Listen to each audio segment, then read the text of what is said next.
임성센입니다. 오늘은 통합사회의 경제 단원, 시장 경제와 금융 단원에서 가장 마지막 단원이죠. 안정적인 경제생활과 금융설계, 금융자산, 자산관리, 생애 주기곡선 이런 걸 공부할 겁니다. 여기서도 시험에 나올 게 있지만 저번처럼 비교의, 절대유처럼 문제가 어렵지 않아요. 그래서 그 부분은 정말 열심히 공부해 놓지 않으면 이후 부분에서 만점이 나오기 쉽지 않습니다. 그래서 비교의, 절대의를 좀 더 집중해서 공부해라. 여기는 한번 듣고 나면 여러분이 암기하고 기출문제집 풀고 이러면 시험을 볼 수 있는 단원입니다. 됐나요? 모두 다 화이팅!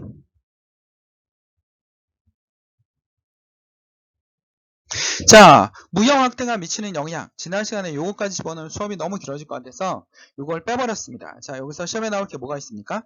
당연히 WTO죠. 그치? 자, 교통과 통신의 발달로 세계화가 가속화되고 있습니다. 국가 간의 경계가 사라지고 있고 관세가 인하되고 각종 수입 제한 조치를 완화됩니다. 경제협력 강화입니다. 다양한 지역경제 협력체가 나오죠. 뭐 나프타라든지 아세안이라든지 이런 것들이 나오고 있고요. 자, 그러면 WTO에 대해서는 좀 어떻게 공부해 보냐면 WTO는 세계무역기구예요. 원래는 가트에서 출발했어요. 관세무 무역에 관한 일반 협정. 그치? 여기서부터 출발했다라는 거 기억해야 됩니다. 자, 그러나 석유폭동 이후에 경기 침체를 겪으니까 세계가 모두 다 신보호주의로 가려고 했는데 1995년 자, 강력한 국제기구인 WTO가 만들어집니다. 월드 트레이드 오거니제이션. 그치? 선생님은 사회 선생님이니까 뭐 발음에 대해서 연하지 말라고 그랬죠? 스위스 제네바에 본부가 있습니다. 그쵸? 유엔은 뉴욕에 있다면 WTO는 제네바, 국제도시 제네바에 있습니다. WTO는 무역의 장벽을 낮추고 공산품뿐만 아니라 같은 공산품만 했는데 농수산물, 교육, 각종 서비스 산업까지 모두 다 이동하는 겁니다. 심지어는 생산 요소까지 이동하는 거죠. 노동 이런 것까지 이동을 하는 겁니다. 그래서 서비스 산업까지 자유로운 이동을 하는 게 보다 WTO다. 그러니까 무역 장벽이니까 관세나 이런 걸 낮추는 게 목적이에요. 같은 우루과이라는 나라에서 라운드, 동그라미죠. 라운드 테이블에서 협상을 했다면 WTO는 뉴 라운드, 자, 새로운 원탁회의가 이루어진 겁니다. 다자간 무역협상으로 심지어는 어디까지 신경 쓰고 있냐, 환경 분야까지 신경을 쓰고 있어요. 그러니까 WTO에 가입된 나라들은 쉽게 자기 산업을 보호할 수가 없습니다. 그게 좀 문제점이에요. 자, 그 다음에 WTO에선 세계 경제 통합에 활발하게 진행되는 반면 지리적으로 가까운 국가끼리 경제 협력을 강화하고 있죠. 그게 뭡니까? EU, 유럽연합, 아세안, 동남아 국가연합, 나프타, 그치? 북아메리카 자유무역 협정입니다. 자, 그래서 우리나라도 지금 다 여기랑 자유무역을 맺으려고 굉장히 애를 쓰고 있죠. 자, 무역 확대 긍정적 영향입니다. 상품 선택폭이 확대돼요. 그러니까 여러분들이 한국에 있으면 현대자동차만 살 수 있지만 자유무역을 하면 BMW나 벤츠나 그 아우디를 살 수가 있습니다. 우리나라 물건처럼 우리가 유럽과 FTA를 했기 때문에 국내 기업의 경쟁력이 강화돼요. 이거는 여러분 경쟁력이 강화돼서 품질도 좋아지고 이런 것도 있지만 문제는 뭐냐면 힘이 없는 기업은 도태됩니다. 그러니까 경쟁이 약해 도태. 근데 그런 기업 중에서도 굉장히 중요한 기업들이 있거든요. 저 산업은 꼭 있어야 될 기업들이야 라는 게 있습니다. 그치? 그래서 그런 거고요. 심지어는 농수산물 시장을 보호할 수가 없어요. 그치? 보호할 수가 없습니다. 자, 규모의 경제는 뭐냐면 워낙 그러니까 삼성이 물건을 생산할 때 한국 사람들한테만 팔기 위해서 물건을 생산하는 게 아니지. 그치? 전 세계에 있는 모든 사람들을 위해서 생산하다 보니까 생산비가 떨어진단 말이야. 많이 생산할수록 생산비가 떨어질 수밖에 없습니다. 그걸 우리 뭐라 하면 규모의 경제라고 하는 겁니다. 규모의 경제. 뭐가 감소된다? 생산비가 감소된다. 독점 기업의 장점이기도 해요. 독점 기업이 만들어지면 생산비가 감소되는 규모의 경제가 실현된다. 워낙 많은 걸 생산하다 보니까 한 제품을 많이 생산하다 보니까 생산비가 떨어질 수밖에 없죠. 그치? 선진 기술의 전파입니다. 선진 기술. 그 다음 무역 확대의 부정적인 영향을 보면 경쟁력 없는 산업은 도태돼요. 해외 의존도가 너무 심하대요. 경제정책의 자율성. 그치? WTO가 막 간섭하는 거죠. 그건 안 돼! 라고. 개인의 비합리적 소비가 이루어질 수 있죠. 예를 들면 뭡니까? 아니, 우리나라 차 살 바에는 돈도 없는데 막 외제차 사고, 그 다음 명품, 핸드백 이런 거 사고 막 이런 거. 그치? 그래서 비합리적인 소비, 과시 소비 이런 게 만들어질 확률이 높습니다. 그치? 그래서 부정적인 영향과 긍정적인 영향이 다 있다라는 거. 자, 머릿속에 이해하면서 암기하시면 됩니다. 자, 자산관리입니다. 여기서 시험 문제 꼭 나오겠죠. 하나 나옵니다. 평균 수명의 연장과 안정적인 경제활동, 금융거래를 해서 자산관리는 중요하죠. 자, 자산관리 시 고려할 원칙입니다. 안정성. 그치? 안정하냐? 수익성이 높으면 좋겠죠? 안전하고 수익이 높은 거는 거의 없고요. 유동성. 빨리 현금화 시킬 수 있냐? 내가 급하게 현금이 필요할 수 있기 때문에 빨리 현금화 시킬 수 있느냐라는 겁니다. 그러면 자산을 가장 잘 관리할 수 있는 건 뭡니까? 분산 투자죠. 예를 들면 예금도 넣어놓고, 여러분 뭡니까? 주식도 넣어놓고, 그 다음에 여러분 뭡니까? 채권, 그 다음 또 뭐예요? 보험, 그 다음에 펀드, 그 다음에 뭐예요? 연금, 부동산, 그치? 부동산까지, 부동산은 금융자산이 아니죠. 부동산까지 투자를 해놓으면 좋겠죠. 돈이 많으면, 그치? 좋겠죠. 근데 이제 예금이나 부동산, 주식 요 세 개만 해도 워낙 벅차기 때문에 이렇게 하는 경우도 있습니다. 자, 그럼 하나하나 얘네가 뭔지 우리 공부해 나갈 거야. 그래서 예금, 주식, 채권, 펀드, 보험, 펀드, 연금 이렇게 얘기 한번 하나하나 공부. 자, 예금이 있죠. 예금 저축이죠. 여러분들 예금은 저축입니다. 저축. 자, 금융기관에 가서 원금이나 이자, 원금과 이자를 받는 거죠. 안정성이 높아요. 웬만하면 없어지지 않습니다. 심지어는 예금자 보호법에 의해서 보호받습니다. 한 통장당 5천만 원까지. 은행이 망하면 5천만 원까지 찾을 수 있어요. 그럼 이것도 분산 투자해 놓으면 완전히 돈을 잃어버릴 확률이 없겠죠? 이자도 받고, 이자를 포함한 5천만 원입니다. 그치? 이자를 못 받더라도 원금을 찾는 것도 굉장히 중요한 거죠. 근데 은행이 국민은행이나 기업은행이나 이런 데 망하지 않지. 그러니까 굉장히 중요한 거고요. 요구불예금은 여러분 뭡니까? 여러분 언제든지 뽑는 거야. 직불카드 가서 막 뽑는 거야. 이 요구불예금에서 막 뽑아요. 뽑는 겁니다. 근데 정기예금은 어떻게 합니까? 여러분 은행에다 1억을 1년 동안 맡겨놓고 1년 뒤에 이자와 원금을 찾는 거고요. 정기적금은 자 1년이나 3년을 계약했다. 그럼 매달 얼마씩 내서 3년 뒤에 찾는 겁니다. 그러니까 매달 얼마씩 내는 거야. 매달 얼마씩 뚝뚝뚝뚝 내가지고 3년 만기 시에 어떻게 하는 겁니까? 찾는 겁니다. 됐죠? 예금이 안정성이 제일 높은 자산이에요. 자, 주식. 자, 여기서 안정성이 가장 없습니다. 솔직히 말해서. 안정성이 없는 게 주식인데 주식 소유자는 주주가 되어 이익을 배당하는 겁니다. 즉 예를 들면 주식은 뭐냐면 주식이라는 것을 회사가 발행해요. 투자자가 필요한데 회사가 투자자를 찾는 거죠. 투자를 찾기 위해서 주식 채권을 발행합니다. 채권을 발행하면 주식 시장에 이제 상장이 되죠. 상장이 됩니다. 만약에 삼성전자가 있으면 삼성전자가 지금 5만 원이다. 한 주에 5만 원이다. 그럼 여러분 10만 원이 있으면 여러분 뭐가 되는 거야? 삼성전자의 주주가 되는 거야. 그러니까 주식 두 개를 사면 10만 원이죠. 한 개를 사면 5만 원이죠. 그럼 주주가 되는 겁니다. 삼성전자 주주가 되면 분기별로 뭐가 나오냐면 배당금이 나와요. 배당금. 기업이 성장하는 만큼 배당을 해줍니다. 그러니까 주식은 배당금이 있다라는 거.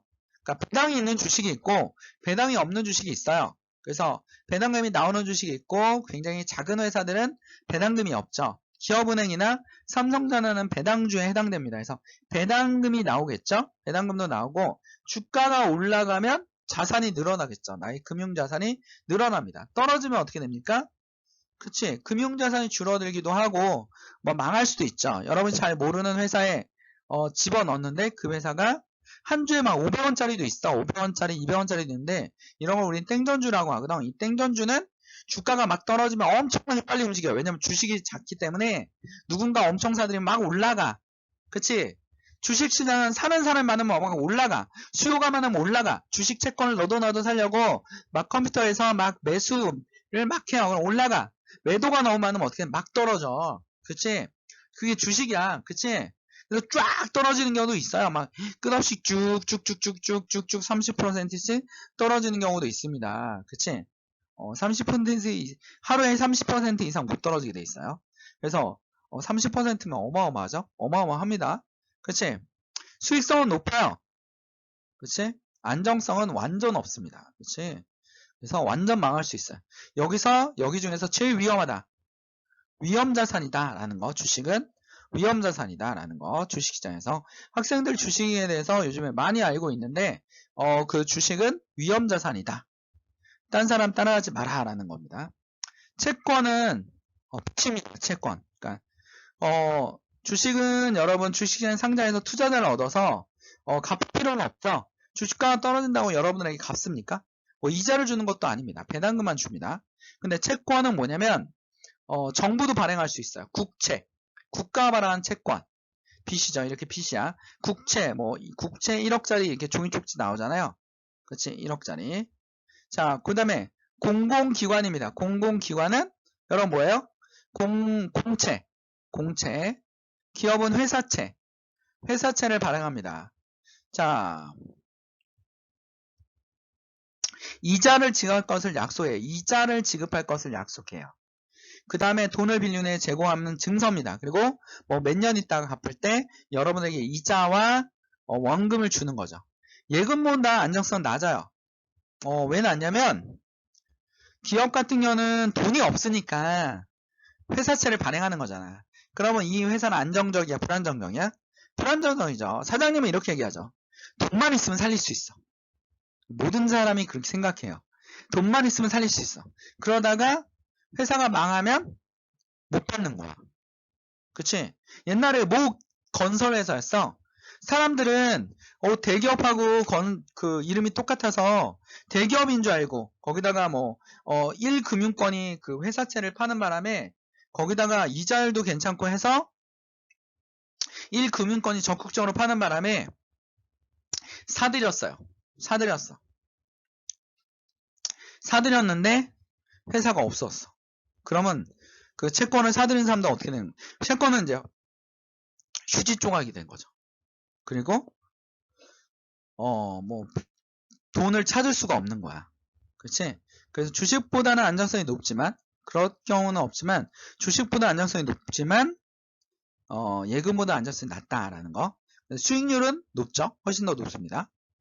자, 펀드는 뭐냐면 간접 투자하는 거야. 펀드에 가면 딜러들이 있어요.